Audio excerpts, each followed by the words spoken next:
ازيكم عاملين ايه؟ اتمنى تكونوا بخير. النهارده هنعمل السيركمفرنشال والهاف جاكسون كلاسبس الاتنين في فيديو واحد اختصارا للوقت. فيلا بينا نبدأ بالسيركمفرنشال. اولا انا هعمل السيركمفرنشال على بري مولر، اما الهاف جاكسون هعمله على مولر، بحيث ان احنا نكون شفنا ازاي بنعمل على الاتنين. اول حاجه احنا بنحتاج سلك صغير، مفيش داعي ان انا اطول السلك ده. بري مولر يبقى باجي عند النص وانزل سنة، يعني مش النص بالظبط، هيطلع قصير صغير معاكم، يعني بنيجي تحت النص بحتة صغيرة قوي زي ما انتوا شايفين، وبنمسك بحيث ان احنا نكون مالكين الواير، يعني ما دخلش الواير قوي جوه البلاير، لا انا بدخله بحيث ان انا اعرف امسكه، وبتنيه كده بصبعي. خلي بالكوا صبعي لامس البلاير من قريب مش من بعيد، عشان من بعيد هيفتح لكم، هيعمل لكم لوب كبير، فخليكوا من قريب. ده اللوب زي ما انتوا شايفين، ده لوب صغير اهو مناسب للبري مولر.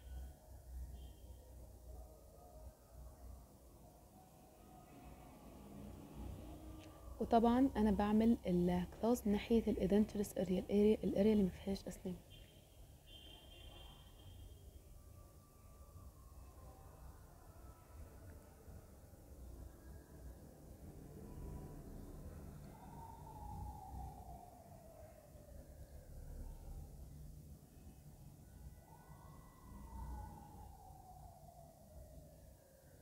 عشان اظبط باقي الكلاس لازم اتاكد ان انا عامله اللوب ومثبتاه بحيث ان هو يكون فوق المارجن جنجفا ب1 مليمتر، يعني فوق السنه ب1 مليمتر، سايبه 1 مليمتر في السنه من تحت. وبعد كده اعمل علامه فين؟ في اللاين انجل ما بين الباكال سيرفيس والبروكسيمال سيرفيس، تمام، في اللاين انجل، وتكون فوق ب1 مليمتر، يبقى العلامه في اللاين انجل وفوق ب1 مليمتر، يعني ما نطولهاش وما نخليهاش لازقه في الريدج زي ما انتوا شايفين.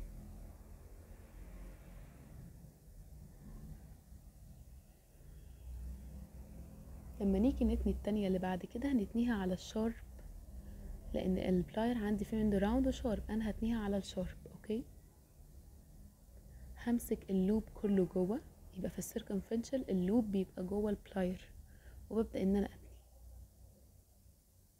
وبودي السلك ناحية الحتة اللي فيها السبيس زي ما انتوا شايفين. لو لقيتوا الواير طويل معاكو هيعيق طبعا ان هو يعمل فول سيتنج كويس، وهيعيقكوا خالص، فقصوه.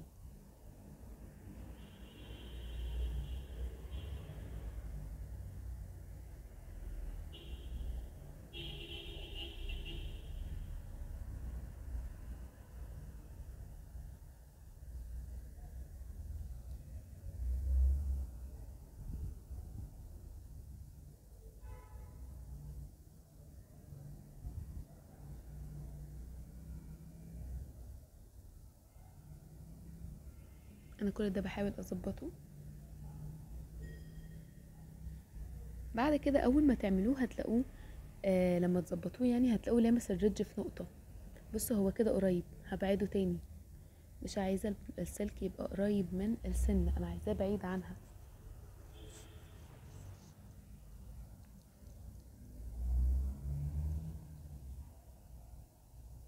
ممكن اعمل الواير شوية ادابتيشن عشان يقعد على الريدج شوية.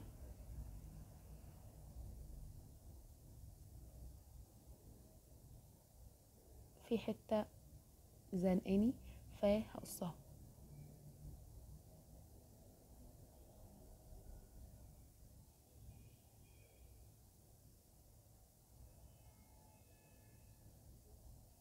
محتاج برضو ان هو يبعد عن السنة.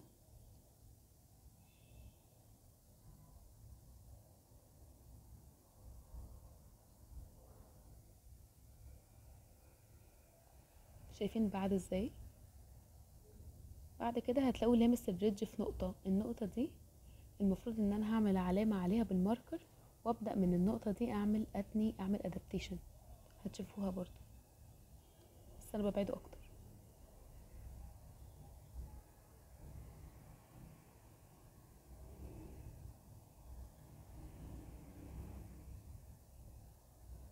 بصوا لامس الريدج في نقطة ازاي. لازم اي خطوة اعملها عارفة ان انا هتني بعدها اتأكد ان اللوب فوق السنة ب1 مليمتر، سايبة 1 مليمتر تحت اللوب. هنا انا كنت عملت العلامة، وهبدأ ان انا بعد العلامة دي اجي برضو على الشارب انجل واتني تانية. ما تزودوش التانية، خلوها زي تانية بسيطة كده، مجرد ادابتيشن على الريدج اهو. بصوا بقى عامل ازاي، بقى ادابتد كويس جدا.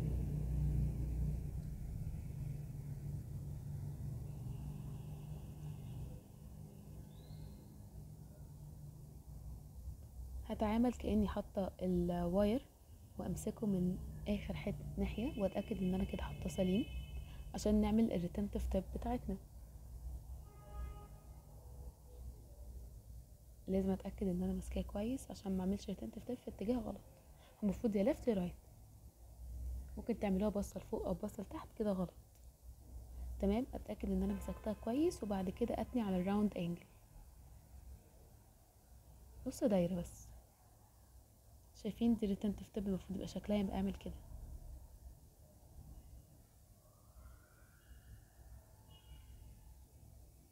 هناخد اي حاجة نلزق بيها الكلاسب على السنة عشان نتأكد من ان مكانه صح وان هو كويس وسليم.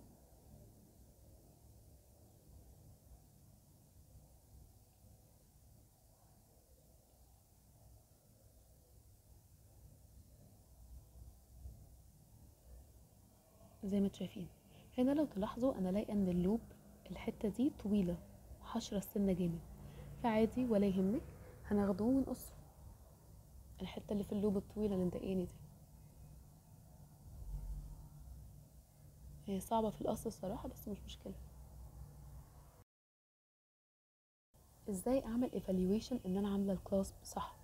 اول حاجة بتأكد ان انا سايبة مسافة تحت اهوت 1 ملي، واتأكد ان الانجل دي مرفوعة عن الريدج ب1 ملي، وان هو عامل ادابتيشن على الريدج كويس، والتنتف تب يا اما رايحة للرايت او الليفت. كده انا كويس تمام. وطول الكلاس ما يوصلش لغاية السالكس طبعا، لانه هيضايق البيشنت طبعا. فبيبقى حوالي تلتين المسافة، بسيب تلت فاضي. ده برضو لو عملته على الناحية التانية ما عملهوش لازق في السن، بعمله بالزاوية 45 كده، نفسه دوت بالظبط.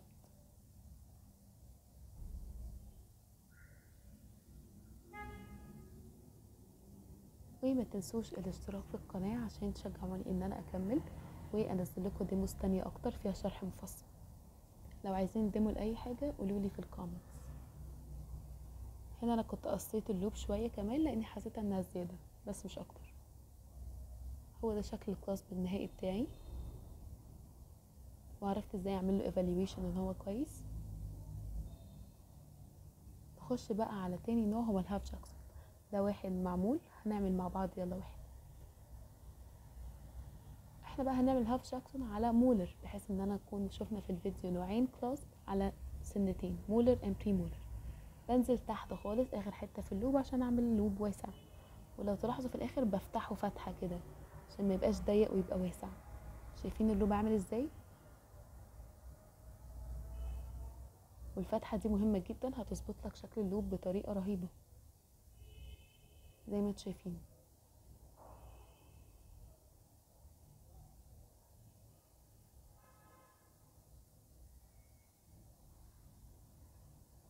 هبدا ان انا اثبته بايدي بحيث ان هو يكون فوق برضو بحوالي 1 مليمتر، وابدا احط علامه عند الاوكلوزال سيرفيس زي ما انتم شايفين.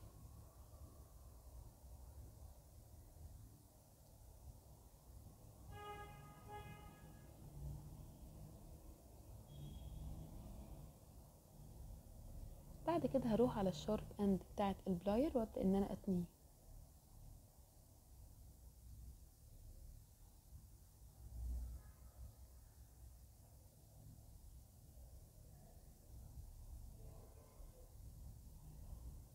هقص الزياده طبعا عشان هيعيقك او هيعيقك جدا وانت بتعمله سيتنج.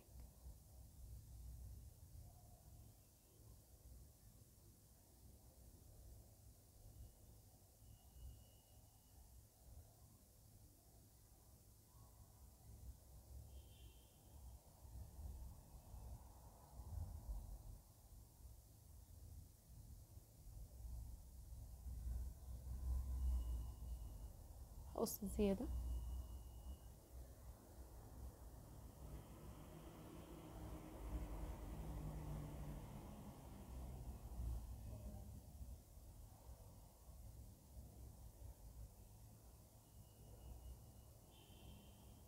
نيجي بقى للتانية التانية، ودي مهمة جدا خلي بالكم منها. هعمل برضو علامة، وخلي بالكم العلامة دي تكون برا الاوكلوزال بشوية عشان ما تعملوهاش ضيق اهي. بصوا برا ازاي، على اخر حافة في الاوكلوزال كده ما بين السنتين. التانية اللي جاية دي بقى هنعملها خفيفة. ليه؟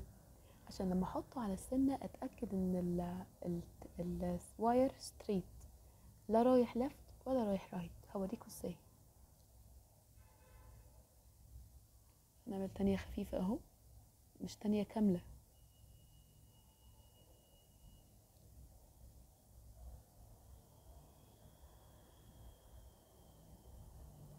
شايفين متشفت مني ازاي؟ ده غلط. فعشان كده ان انا عملته تانية خفيفة اقدر اصلح الوضع لما انا اكمل التانية، اوديه للناحية التانية، اشوف هو كان متني فين. لازم كل حاجة اطبقها على الكاست عشان ما تلخبطش في الاتجاهات. يبقى هكمل التانية وانا بوديه الناحية العكس.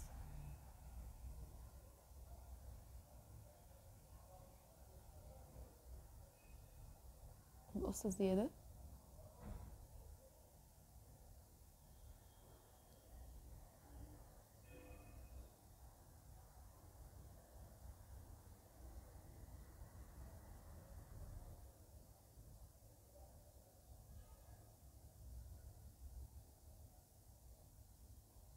شايفين مظبوط ازاي؟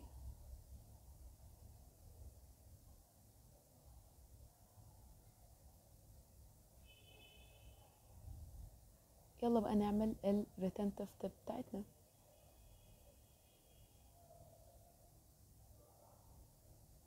وهنا كنت بضيقه زيادة، مثلا لو حابين تضيقوه وتوسعوه شوفوا على حسب. وهعمل الريتنتيف تيب، اتأكد ان انا ماسكة الكلاسب في نفس موضعه، ومسكته صعب بصراحة. هتأكد بعد ما مسكته، هتأكد من موضوعه دلوقتي صح. وتانيت في حتة من اللوب زيادة ممكن نقصها.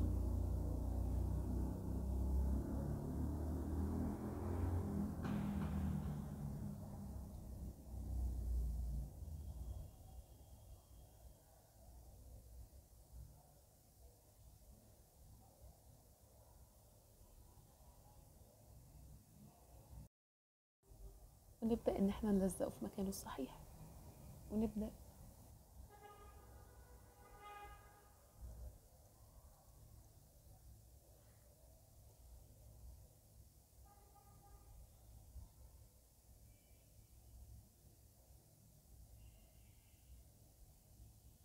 هنا لقيت اللوب نازل، اعدلوه يا جماعة عادي.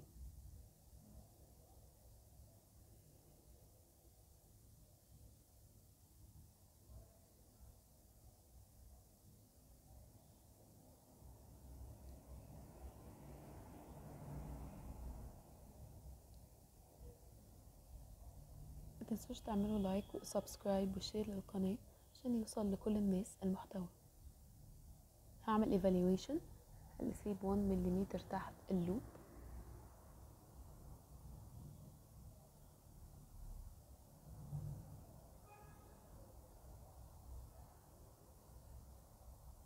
واتأكد ان الريتنتيف تيب رايحة left او right.